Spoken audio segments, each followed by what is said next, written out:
I love children's books because they're very simple.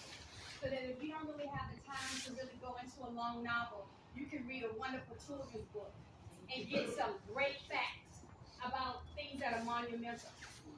But after reading that children's book, there were 4 major sentences that stood out to me that I figured that I would just bestow upon you today. It said, when black men plowed the fields, they were not even allowed to own the land. When black women cooked the food, they could not even eat at the master's table. When black children cleaned one-room classrooms, they were not allowed to read and write. Slavery is a thief.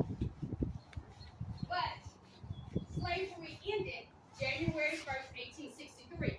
But what makes Juneteenth quite monumental and special is that the people didn't get the word immediately. So can you imagine being free and not knowing that you're free? Think about that for just a moment. Someone has declared that you're free, but you're still operating as though you're not. And I find that to be very prevalent today, because even as African Americans, we still do not take the power and the privilege that we have and turn it into something monumental. We have to look at currently what we're facing every day. Elimination of the black race. You see it. States like Florida and Texas eliminating textbooks, voting rights. You have Chicago that most recently an article went out that said in one weekend there were 50 or so blood bath situations whereby there were killings, and about 11 to 12 individuals passed away in one weekend. And what was amazing about that is that it did not make national news. And I found myself wondering why it didn't make national news.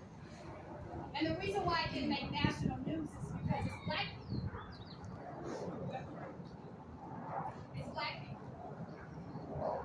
And so we're still overrated in incarceration. We're still overrated in unhealthy eating and health conditions.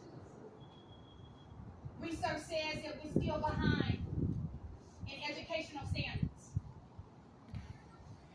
It says that financially, although we know that we have the power and that we keep this country alive, we still don't own homes or maintain property.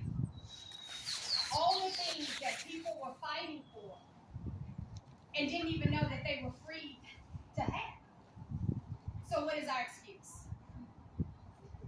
More importantly, this day, this time, Cousin Opal Lee, she didn't take it upon herself in her 20s, her 30s, her 40s, or her 50s, or her 60s, or her 70s, or her 80s to take on this charge.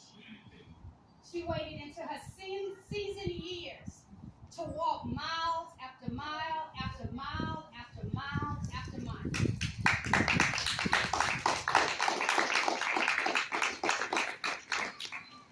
And many of us, like myself, won't even walk a mile.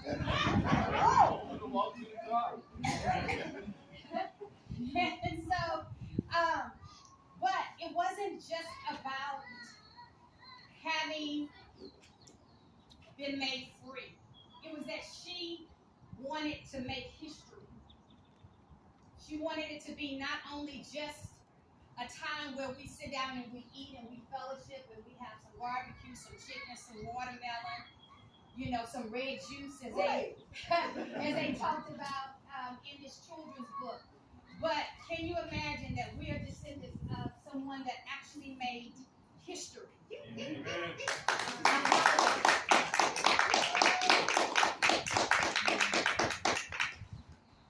And so with that being said, each and every one of us that are here, that are wearing the shirt, that are representing, we are a chosen people.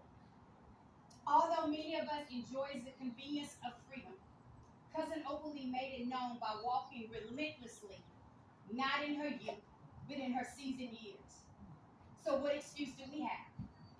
Juneteenth is freedom. So as a people, we are commissioned to be more than just anybody. We must work proudly and dutifully in the calling that is placed upon our lives. We cannot simply be content with a family gathering of good food, fellowship, and a day off. The work is still at hand, and we must make every attempt to preserve the legacy and continue to still make history. So today, we're going to join hands, and we're going to make a personal commitment that we're not going to take our freedoms for granted.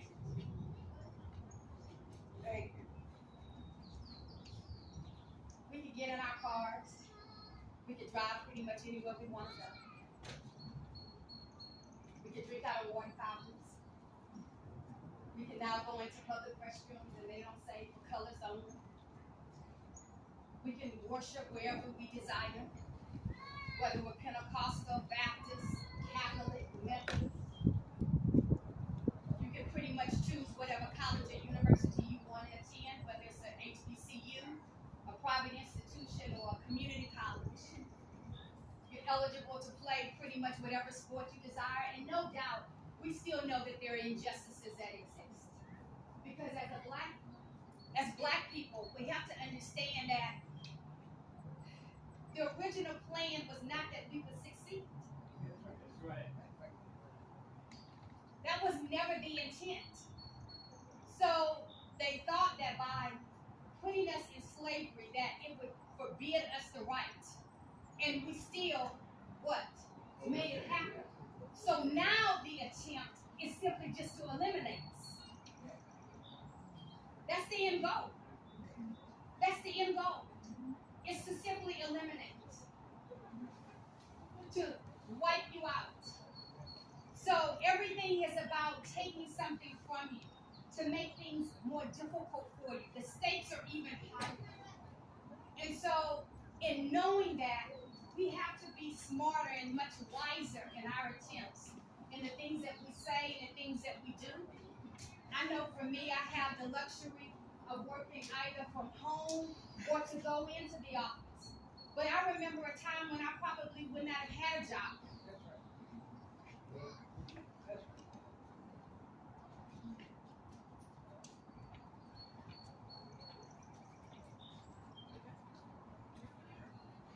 And I don't have a job because I worked hard. I had a job because I had a cousin like Oakley. I had a father. I had a grandmother. I had individuals before me who prayed over my life. Yes.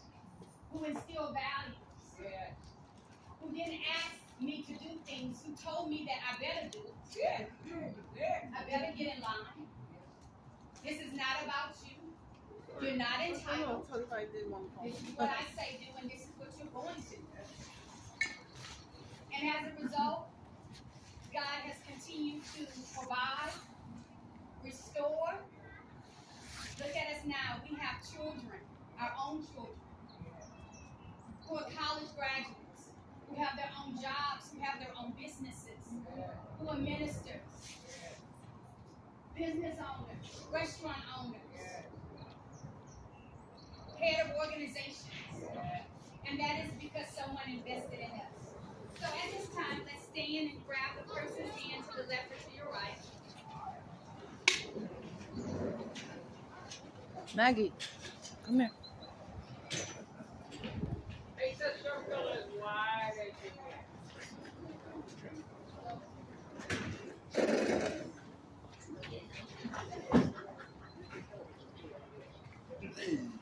You know, and for me, you know, when I think about, you know, this moment, I was just telling a friend, you know, sometimes we really just have to ask for forgiveness. You know, for taking advantage of the opportunities that have been placed upon us. Because sometimes we haven't been good stewards of the blessings that God has provided for us. And so in this moment, if there's something that, you know, you really need to just really take an opportunity to thank God for. And more importantly,